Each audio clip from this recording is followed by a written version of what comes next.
Hey, this is Nate Store with Bright Agritech, and today in this video I am going to use mathematics, yes, there will be math, to explain why stacked systems make 0 sense for indoor growing.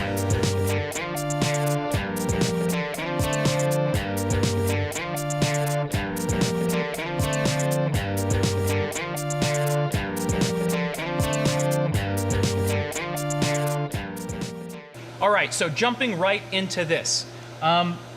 Those of you that are familiar with indoor growing know that the most common form is to take basically plant production, planes of plant production, and then stack them one on top of another. So what we're going to do right now is we're going to look at that model, and we're going to calculate the amount of plant production per square foot of floor space in the warehouse, and then we're going to compare that against vertical plane production. And the goal here is to explain how we've kind of used some little math tricks to grow a lot more in a lot less space and reduce our labor costs by an awful lot. So let's get started. So a traditional stacked system, if we're looking at it from above, is around 4 by 8, okay? So 4 by 8 feet. And this is typical because this is kind of the standard size for a lot of different types of materials. Now some people will actually double up on this and they'll go 8 by 8, right? So they'll go 8 by 8. This is 8 feet by 8 feet. Now really what we're going to be looking at is the lateral space use, all right? We're not going to talk about space use this way because we can just stack these things end to end from here to there. We'll see if my marker erases here. But really what we want to do now is we want to figure out what the space use efficiency of this particular model is. So we have a 4 by 8 square. This is just kind of the standard block. And then we have a 4-foot aisleway, okay? So this is for, oh, that is not to scale. 4-foot aisleway here. So for a total of 8 by 8, right? Now the reason that this is 4 feet wide, this aisleway right here, this is the plant production area, this is the aisleway, and the reason it's 4 feet wide is because we have to get a scissor lift in there. Because as soon as we go above about 2 growing planes, we have to have a way to get people from the ground up to where the plants are. Now to meet municipal code in almost anywhere you go, and also to be able to allow these scissor lifts to fit down the aisle, we have to have a 4-foot aisle right here. So 4 feet from here to here, okay? Now, this makes a total of 64 square feet. We have 32 square feet of growing space here, over 64 square feet down here, right? So this total is 64 square feet, and the growing space is 32. That's a ratio of 1/2 of a square foot of productive space per square foot of warehouse space, right? Now up here things get a little bit better because we've doubled this up. Now there are all sorts of other problems that come with having an 8 by 8 growing area, right? A lot of that is CO2 depletion in the middle here, access to plants in the middle, the ability to actually monitor pests, to monitor disease, to actually take care of the plants here in the middle of this mass. But we do get a little bit better space use efficiency. So with our 4-foot aisle, we're basically now looking at a total of 64 square feet of growing area out of 96 square feet of, actually that's not feet, that's square feet, right? So 96 square feet of total floor space. So I know at this point you're saying, oh Nate, that, you know, this is, this ratio here is 0.66, all right? We're a little bit better. We're at 2/3 of that total floor space is now being used. Well, you're saying, Nate, we're going to stack these things up on top of each other, and that's where the efficiency happens. And I'll say, I will give you that. I will say, okay, so what I'm going to do is I'm going to calculate 4 tiers here, okay? So 4 levels of these stacked beds. And the reason I'm doing that is because above 4, you start to lose money. I haven't seen an operation, I've seen a lot of operations. And it's very hard to find places where you're not breaking even or losing money above tier 4, which means that tier 5, tier 6, tier 7, tier 8, however many other tiers you can stack in that warehouse space, you're probably losing money on them. So you probably shouldn't have them in the first place. So if you're losing money on those tiers, tier 4 is the one that we are going to calculate. 2. Now keep in mind, these tiers are usually about 3 feet tall. All right, so 3 to 4 feet tall is kind of the average. That gives you enough room to cultivate your plants, to avoid disease problems, to get good circulation, to get good CO2 penetration from your higher concentrations in your aisleways. You're looking at 3 to 4 feet per tier. That gives you usually about 2 feet to grow the plants, 18 inches to 2 feet to grow the plants. So, if we multiply this out by tier, what we're looking at here is by 4 tiers times 4, that is 2.0. Okay? So we've got basically 2 tiers there. And up here, if we multiply this by 4, we end up with something around 2.64. So what this number represents here is the number of square feet of growing area to square feet of warehouse space. So this is 2.4 square feet of growing area to 1 foot of warehouse space, right? So that's 2.4 to 1. This is 2.0 to 1. You might be thinking, oh, that's pretty good. We're able to, by going 4 tiers on a 4x8 setup, we're able to double the amount of production we can do in a warehouse. And that's kind of true until you think about the fact that you start losing money above that first tier. Well, actually not losing money. It's opportunity cost, right? So the first tier is really cheap to harvest, really cheap to maintain. You're just standing there, you're dealing with the stuff like this. Second tier, you're standing on something, most likely, to get access, to deal with stuff. So your labor cost goes up by about 25%. So the tier after that, it goes even higher. And when you have to start getting in a scissor lift, it goes up significantly. You're talking about 60% more labor involved with dealing with racks and trays, harvesting, planting, monitoring, caring for the plants, spraying those plants, dealing with those plants, period, as soon as you step a foot in a scissor lift. So you have to kind of keep that in mind. The opportunity costs of additional tiers are pretty high when you kind of count them out over the course of a year. So that's what we get. This is, when we're dealing with 4 of these down here, this is 4 stacks like that, right? That's what we're looking like in our warehouse. So you may be thinking, well, I don't see how going vertical actually changes this. So shifting this to a vertical plane. Because now what I'm talking about is, instead of thinking about it this way, we're thinking about plant production this way, right? And we're growing plants, on this side, we're growing plants on this side, like this, like that.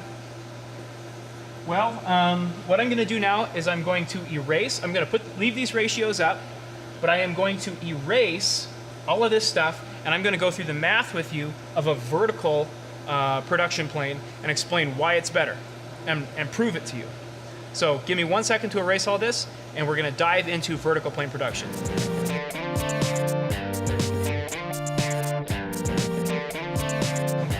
All right, so the other model that I want to present to you now is vertical plane production. So before we were talking about horizontal plane production. And in horizontal plane production, we can only produce plants on one side, right? This space here is taken up by lights, and it's hard to get air through here. I could go into a lot of detail explaining why this is not a good idea, but I'm going to save that for another video where I talk about the management problems with stacked plane production versus vertical plane production. That will be in the next video. I'm not going to get into that right now. What I do want to get into right now is explain to you why vertical plane production is more productive per square foot than any other kind of production. So here it goes. So up here we've got our ratios, 2.0 to 1 for our 4x8 racks and 2.6 to 1 for our 8x8 racks. All right? These are our ratios that we're comparing against. Now keep in mind that both of these require the use of scissor lifts. They require the use of people going up and down in these pieces of equipment. They require buying the equipment. Kind of a pain. So let's think about this. We're going to take an 8x8 rack. So vertical plane, instead of looking at this from overhead now, we're looking at this from the side. All right, so this is a vertical 8x8 rack. It would look something like this if it were with our equipment.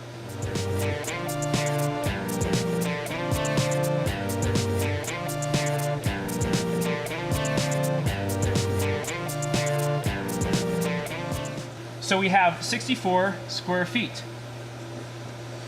of growing area here but we have it on this side, and we also have it on this side, for a total of 128 square feet of growing area. Now, the way we do it is we hang lights down here, so they're shining on this rack, shining on that rack, and we're able to repeat. We operate on 6-foot centers, okay? We can go down to like 3 feet if necessary with certain crops, but we typically like to operate on these nice wide corridors that allow us really easy access.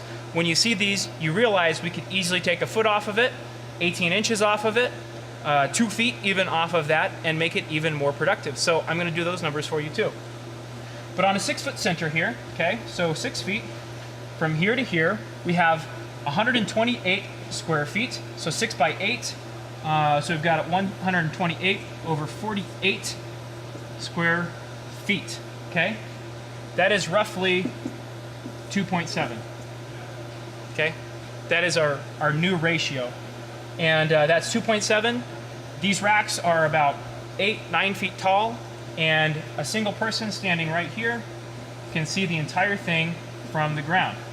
No scissor lifts. Everything is visual confirmation. Everything is I'm standing on the ground. No OSHA problems. Insurance costs are lower. Easy peasy, right? We're standing on the freaking ground. So this is, you can see here, we're beating our 4-tier, basically the 4 tiers that are profitable, that we actually make a profit on. We're beating this ratio, standing on the ground. And the total height on this is maybe 9 feet. So we're like at half the height that we would have to go to with a stacked rack system. At half the height. We could go higher with this if we wanted. We're at half the height, and we've got a bigger number right here. Crazy, right? It's freaking crazy. That's crazy.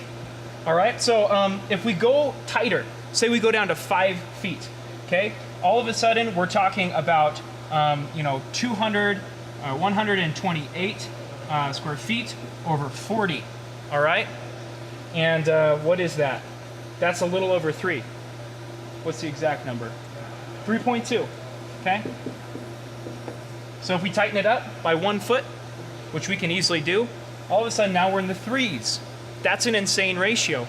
If we tighten it up further, if we make our aisle widths 2 feet, right? So we've got a 2-foot wide rack, 2 feet in the middle. All of a sudden, we're up to 4.0. So then we're at, let's see, 8 times 4, that's 128. 128 over 32, 4.0. We're quadruple the amount of productive space as we are square footage in our warehouse or in our indoor growing facility. So you can see why this is the model that we are interested in. We are not interested in these models. We're not interested in tiny numbers with big costs.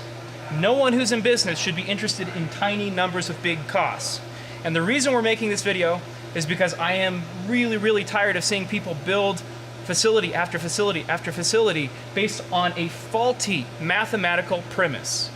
And so if you actually do the math, if you actually analyze the space use, you will find that vertical plane production is the only way to grow indoors. It is the only way that you can reduce costs and grow more in less space.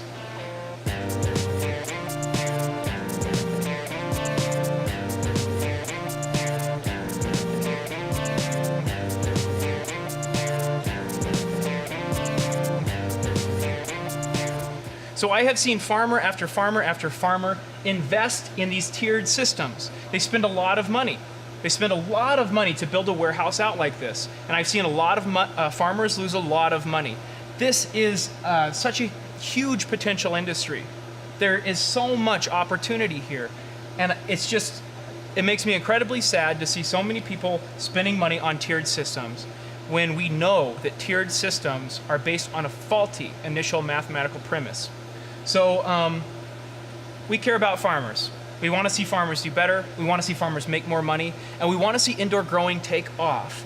But until people start embracing just kind of the basic math behind the reasons that we grow this way, the reasons that our upstart farmers grow this way, there's going to be no, it's going to proceed. The industry will proceed, but it's going to grow, but it's going to be growing at a much slower pace than it could grow. It's going to be serving fewer communities. There will be fewer farmers that are profitable. And that's really why, we're making this video today, is because we want to start to set the record straight on the best ways to grow and the best ways to get the most bang for your buck and make the most money in urban farms, in high density growing environments, and for indoor growing operations. So to wrap everything up, when you're doing floor space calculations, you need to take your productive space, that's the total amount of productive area in your growing environment, and you need to compare that to your floor space, or the number of square feet of warehouse space that you have. It's really, really important to calculate in aisle space, because aisle space is non-productive space, but it still costs you money. And so you have to calculate in your total productive space per square foot of warehouse space, regardless of whether it's a grow bed or an aisleway for access. So that's what we did here, and you can see the results: 2 to 1, 2.6 to 1. Down here, the worst ratio we have is about 2.7 to 1. So, and it only improves. So you can do all these calculations yourself. Super, super easy calculations to do. Productive square feet to floor space square feet. This is your ratio of productive square feet to square feet of warehouse space. Thanks so much for watching this. I really appreciate you guys tuning in and listening to me rant on occasion. The next video, I am going to cover some of the plant management and cultural management aspects of vertical plane production versus stacked tier production. We're going to get into that, and we're going to explain why stacked tier production is hard on your plants from a CO2 perspective, from a lighting perspective, from a pest perspective, and a disease perspective, and just generally why it's much, much harder to make money with stacked systems than it is vertical plane systems.